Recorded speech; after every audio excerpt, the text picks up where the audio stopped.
Hoje o dia foi desse, cara.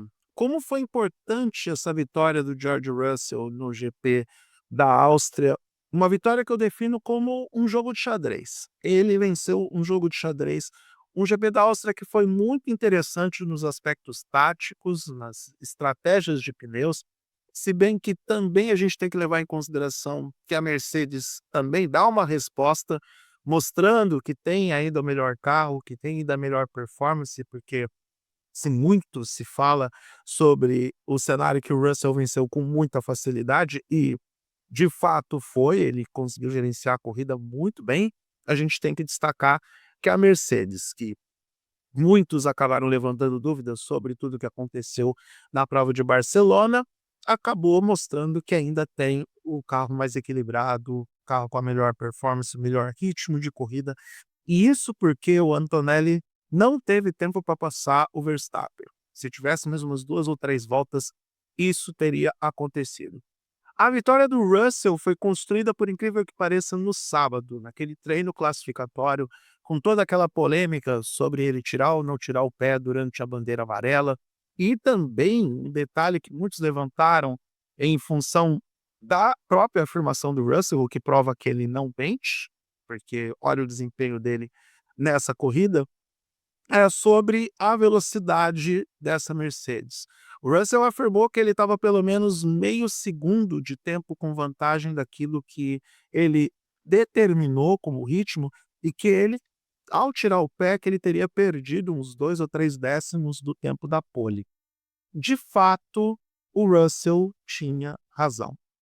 E esse registro de velocidade máxima no quali do sábado, que foi confirmado por telemetria, isso mostra também como que a Mercedes decidiu entregar para ele, ou o próprio Russell também extraiu essa performance toda, e como que isso foi importante para dar moral para o próprio Russell.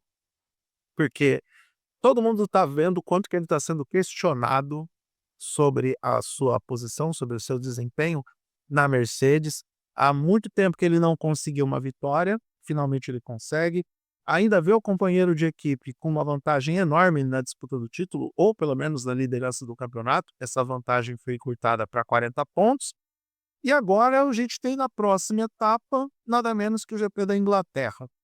O Russell chega com uma moral enorme para o GP em casa, uma prova que tradicionalmente a Mercedes vai bem, então a gente de repente pode esperar mais uma interessante performance da equipe alemã, com uma disputa que pode ser ainda mais aberta entre ele e o Antonelli. Mas de forma indiscutível, o Russell é o grande vencedor desse GP da Áustria. Outro grande vencedor, eu quero gravar um vídeo dedicado para isso, para esse cara, é o Max Verstappen. Porque o Verstappen fez o que pôde ao longo do final de semana, expôs o carro além do limite, tanto que a batida no sábado, que ele teve que paralisou o quali, foi algo que mostra o quanto que ele está forçando esse carro da Red Bull para alcançar o máximo de desempenho possível. E não dá para dizer que a Red Bull não melhorou para o Verstappen, porque o Radiar já apresentou uma série de dificuldades, já entregou um desempenho inferior e ainda assim o Radiar ainda teve um bom resultado, ele chegou na sexta posição. Mas no caso do Verstappen, a gente vê o piloto holandês alcançando seu melhor resultado na temporada e já se posicionando, ou pelo menos flertando para ficar no primeiro do resto. E o que é primeiro do resto? Ficar pelo menos na quinta posição da tabela de pontuação, porque 2 Mercedes, 2 Ferraris, e aí viria o Verstappen. Ele ainda não está nessa posição, mas deve ficar em breve, inclusive com possibilidade de ultrapassar o Charles Leclerc na pontuação do campeonato. Leclerc que teve um final de semana horroroso, uma corrida péssima. Também vale a pena a gente falar sobre isso ao longo da semana. Aliás, nós chegamos em semana de Race Week, nós teremos no próximo final de semana já o GP da Inglaterra, para a felicidade de George Russell. Dá para a gente dizer que o Antonelli foi um perdedor da corrida? Não, mas já dá para dizer que ele voltou para o mundo normal. Não porque ele não está mais vencendo, mas porque a gente meio que sabia que isso iria acontecer em algum momento. Que essa sequência de vitórias do Antonelli seria interrompida e que os resultados já entrariam em um campo da normalidade. Mas eu não consigo dizer que ele foi um perdedor nesse final de semana. Ele entregou um bom desempenho quanto pôde. De novo, se tivesse umas 3 ou 4 voltas, ele teria ultrapassado o Verstappen e ainda acho que o Antonelli pode começar a pensar na questão da gestão de desempenho e na gestão de pontos. Ele é o líder do campeonato. E aí eu vejo o trabalho também do Bono de tentar colocar na cabeça do Antonelli que a partir de agora ele tem mais a perder do que a ganhar. E 40 pontos de diferença num campeonato longo desse jeito ainda é uma vantagem relativamente confortável. Ele está a uma vitória e a pelo menos um terceiro lugar para manter essa liderança. Ele ainda pode eventualmente descartar o resultado em relação ao Russell e em relação ao Hamilton também. Não podemos nos esquecer que o Hamilton é o terceiro colocado do campeonato com 125 pontos no momento que eu estou gravando o vídeo. Então, não acho que o Antonelli pode ser considerado um perdedor nesse final de semana. Acho que ele já está em modo de gestão de risco, gestão, eu não digo crise, mas gerenciar um pouco mais a situação diante daquilo que foi apresentado, pelo menos nessa fotografia do GP da Áustria. O Oscar Piastri é outro vencedor, porque consegue um resultado melhor que o Lando Norris, consegue um dos seus melhores resultados em 2026, chegando na quarta posição, quebra a sequência de maré de azar ou falta de sorte em relação ao companheiro de equipe e vê pelo menos o início de uma luz no fim do túnel. Porque para o Antonelli, a gente vê que existe um resultado consolidado como líder do campeonato.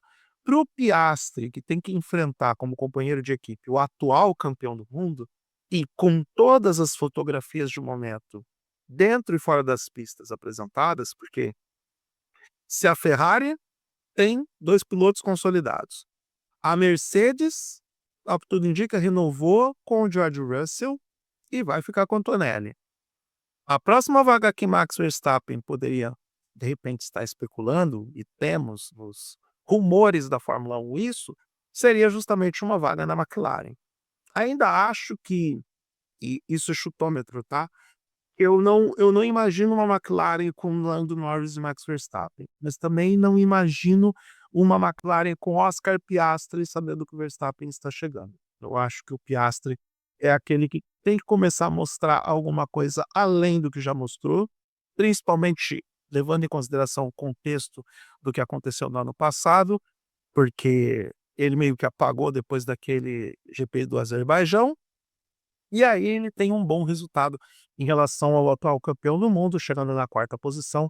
O Norris fez uma boa corrida dentro das possibilidades, chegou em sétimo, mas ainda assim não está no mesmo patamar, ou não esteve no mesmo patamar na corrida de hoje. O que mais que vale a pena destacar desse GP da Áustria? Foi uma boa corrida, tá? Foi uma boa corrida. A Fórmula 1 em 2026 está entregando boas corridas, boas provas. Acho que o grande ponto negativo da temporada, na minha modesta opinião, foi o GP de Mônaco, e ainda assim o GP de Mônaco teve ótimas alternativas, teve situações fora de pista que foram bem interessantes, o que fez com que a prova se movimentasse sobre diferentes flancos, e muitos ficaram ali na dúvida do que poderia acontecer nessas estratégias de pneus. Como os pneus foram importantes e como a gente também tem que colocar esse segundo lugar do Verstappen na conta da estratégia de pneus. Não só a estratégia na corrida, mas também no gerenciamento e manutenção desses pneus ao longo do final de semana. Isso pode ser determinante para outras etapas em países ou circuitos onde a temperatura é muito elevada, o que foi algo determinante para o GP da Áustria nesse final de semana. Bortoleto confirmando, foi o Kevin Nicholas, é o Kevin Nicholas que falou sobre isso. Ou o Kevin Nicholas ou o Rodrigo do Splash and Go, eu não me lembro qual dos dois. Que a Audi tem um enorme fetiche pelo número 11 e pela 11ª posição. Se não é o Hülkenberg na 11ª posição, é o Bortoleto, e foi o que aconteceu aqui. Não foi um final de semana ruim para a Audi não, tá? Colocar o Bortoleto na 11ª posição e o Hülkenberg na 12ª não foi algo tão ruim assim, levando em consideração que a Audi ficou na frente dos 2 carros da Alpine nesse final de semana e ficou na frente dos 2 carros da Haas. E esses são os adversários diretos da equipe.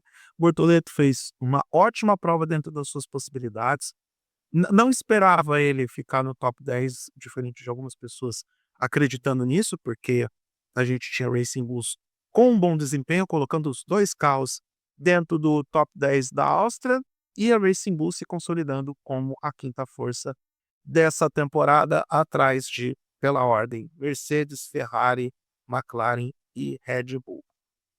É cedo para falar alguma coisa sobre o GP de Silverstone, mas eu prometo que ao longo da semana vou dar uma pausa na cobertura da Fórmula 1, de repente, para comentar o que eu puder dentro de tudo o que aconteceu nesse GP da Áustria, porque temos várias lições que a gente aprende com tudo o que nós testemunhamos na pista austríaca e já criando as perspectivas para a próxima etapa do Mundial de Fórmula 1. Se você gostou do que viu nesse vídeo, se inscreva no canal, dê o like, compartilhe o conteúdo. Clique na sineta para receber as notificações de novos vídeos e me ajude a chegar aos 100 inscritos desse canal, porque todos os dias eu comento sobre esportes, esportes a motor, Copa do Mundo e derivados. Eu sou Eduardo Moreira, agradeço a atenção até aqui, um grande abraço para todo mundo e até a próxima.